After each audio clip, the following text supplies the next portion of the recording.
कैसे हो आप? मुझे पूरी उम्मीद है कि आप स्वस्थ होगे और खुश होगे। तो आज अपने विज्ञान में क्लास 7th में अभ्यास कार्य पुस्तिका करने से पहले और आज का देखते हैं हमारा संदेश क्या है कि सफलता व विफलता एक ही सिक्के के दो पहलू हैं। जीत के लिए प्रयत्नों की पराकाष्ठा हो, पर हार स्वीकार करने की भी मानसिकता विकसित करें। बच्चों, जब हम कोई भी अपना प्रयास करते हैं, मेहनत करते हैं, तो हमें लगता है कि हमने अपने स्तर से मेहनत कर ली है और अब हमें सफलता मिल ही जाएगी। तो जब हम मेहनत करते हैं और हमें सफलता मिलती है, लेकिन कभी ऐसा भी तो होता है कि आपने जितनी मेहनत की है वो शायद कहीं पे कमी रह गई और आपको सफलता नहीं मिल पाई है, और ये बात हम मानने के लिए तैयार नहीं हो पाते।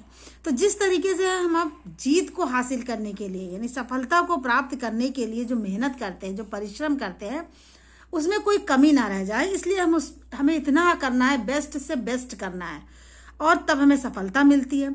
और लेकिन हमें कभी अगर हार मिल भी जाती है, यानी कि हम कभी नहीं भी सफल हो पाते हैं, तो इस बात को हम स्वीकार करें, ऐसी मानसिकता भी हम अपने अंदर विकसित करें, पैदा करें कि अगर हम सफल हो गए तो अच्छी बात है, अगर हम नहीं हो पाए किसी कारणवश तो ये असफलता है, यानी जो विफलता है उसे भी हम स्वीकार करने के लिए मेंटली रूप से तैयार हो जाए, और फिर इसी नए उत्साह के साथ, यानी जीत के लिए जो हमारे कोशिश है, उस कोशिशों को में इतना ज़्यादा कर दें, उसकी पराकाष्ठा कर दें, यानी कि बहुत ज़्यादा मेहनत करें ताकि हमें सफलता प्राप्त हो। और हम जानते हैं जैसे सिक्के में पहलू होते हैं दो, उसी तरीके से सफलता और विफलता ये भी साथ साथ चलते हैं। तो सफल हो बहुत अच्छी बात है, कहीं विफल हो जाए कभी, तो नई उत्साह के साथ, नए जोश के साथ और प्रयत्नों की जो है वो पराकाष्ठा हो, इतनी ज़्यादा मेहनत करें, इतनी ज़्यादा कोशिश करें और सफल हो जाएं। तो इसी के साथ हम अपनी वीडियो शुरू करते हैं, और आज हम लोग करेंगे, हमारा लेसन है 9। कौन सा लेसन है बच्चों? 9 लेसन है। लेसन का नाम है जंतुओं एवं पौधों में परिवहन। शिक्षक, बच्चों यदि घर में पानी की मोटर नहीं हो तो क्या टंकी में पानी जाएगा और क्या घर के हर नल से पानी आएगा? बच्चों, अगर घर में पानी की मोटर नहीं हो तो पानी नहीं आएगा। अब यहाँ पर देखिए किस तरीके से बताया गया है कि हम जानते हैं कि धरती में जल होता है और इस जल को प्राप्त करने के लिए बड़ी बड़ी पाइप लाइनें लगाई जाती हैं। इनके द्वारा ये जल आता है, फिर वो पानी की मोटर से उसको उठाया जाता है और टंकियों में जाता है।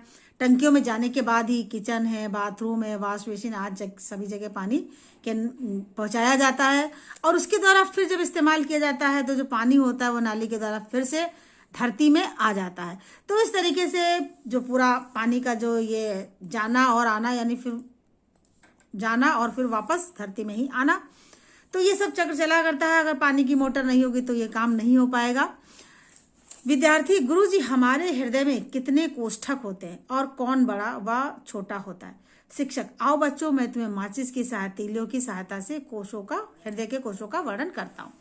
यहाँ पर देखिए 4 कोश दिखाए गए हैं, दाया अलिंद और दाया निलय। दाया अलिंद और दाया निलय जो होता है वो अशुद्ध रक्त, इसके अंतर्गत होता है अनास्कृत रुधिर। बाया अलिंद और बाया निलय यहाँ पर शुद्ध रक्त होता है, ऑक्सीकृत रुधिर। देखते हैं हमारा अगला क्वेश्चन क्या है। मनुष्य में परिसंचरण तंत्र किससे मिलकर बना होता है? उनको गोलों में लिखिए। मनुष्य का परिसंचरण तंत्र बच्चों 3 हृदय, रुधिर वाहिनियां और रुधिर रक्त से मिलकर बना होता है। तो इन 3 चीजों से मिलकर जो है परिसंचरण तंत्र मनुष्य का बनता है। यहाँ पे देखिए हृदय का चित्र दिखाया गया है और प्रदर्शित अंगों के नाम बॉक्स में लिखिए। यहाँ पर देखिए ये बाया अलिंद है, ये बाया निलय है, ये दाया अलिंद है, दाया निलय। इससे पहले माचिस की तीलियों के द्वारा आपने समझा था कि दाया अलिंद और दाया निलय जो होता है वो अशुद्ध रक्त, अनाक्सीकृत रुधिर जो है वो होता है उसमें। बाया अलिंद और बाया निलय में शुद्ध रक्त यानी ऑक्सीकृत रुधिर इसमें होता है। देखते हैं हमारा अगला क्वेश्चन क्या है। यहाँ पर देखिए बच्चों, परिसंचरण तंत्र की प्रक्रिया में प्रयुक्त अंगों को नीचे दिए गए खाली स्थान में भरिए। ये अलिंद है, पहले कौन सा? दाया, फिर उसके बाद दाया निलय होता है। कार्बन डाइऑक्साइड युक्त रक्त आता है, फेफड़ों में जाता है। फेफड़ों से बाया अलिंद, यहाँ पर ऑक्सीजन युक्त रुधिर हो जाता है, और बाया अलिंद में जाएगा, बाया निलय में जाएगा, ऑक्सीजन युक्त रुधिर है, शरीर के सभी अंगों में पहुंचा दिया जाएगा। यहाँ से फिर कार्बन डाइऑक्साइड जो युक्त रक्त है वो दाया अलिंद में होता हुआ ये परिक्रम जो है चलता रहता है। अगला क्वेश्चन है, निम्नलिखित जोड़ों का सही मिलान करिए, स्तंभ का और स्तंभ खा। धमनियाँ, धमनियाँ गहरे लाल रंग तथा इनकी दीवार मोटी और लचीली होती है। शिराएं नीले रंग की, दीवारें पतली तथा कम लचीली होती हैं। केशिकाएं अत्यंत महीन, शाखित तथा दीवारें बहुत पतली होती है। ये देखिए यहाँ पे डायग्राम बने, ये धमनी है, ये शिरा है, ये केशिकाएं हैं और ये रुधिर का चित्र बना हुआ है। यहाँ पर देखिए बच्चों, रुधिर के बारे में बताया गया कि रुधिर जो है 3 प्रकार की कणिकाओं से मिलकर बना होता है। लाल रुधिर कणिकाएं, श्वेत रुधिर कणिकाएं और प्लेटलेट्स। तो यहाँ पर देखिए लाल रुधिर कणिकाएं जीवन काल जिनका 100 से 120 दिन होता है, गोल और तस्तरी नुमा होती हैं, उभयतल केंद्रक विहीन होती, इनमें केंद्रक नहीं होता। हीमोग्लोबिन प्रोटीन के कारण लाल रंग का होता है। ऑक्सीजन और कार्बन डाइऑक्साइड गैसों का कोशिकाओं तक आदान प्रदान इनके द्वारा होता है। यहाँ पर देखिए श्वेत रुधिर कणिकाएं, इनका जो जीवन काल होता है 1 से 4 दिन होता है, रंगहीन होती हैं, केंद्रक युक्त होती हैं, अनियमित आकार की होती हैं और प्रतिरक्षी कार्य करती है, प्रतिरक्षा का ये कार्य करती हैं। इसके बाद ये आ जाती हैं प्लेटलेट्स। यहाँ पर देखिए प्लेटलेट्स या थ्रोम्बोसाइट्स, इनका जीवन काल 8 से 10 दिन होता है, बहुत छोटी होती है, केंद्रक विहीन है, द्विउत्तलीय है और रुधिर का थक्का बनाना इनका काम होता है।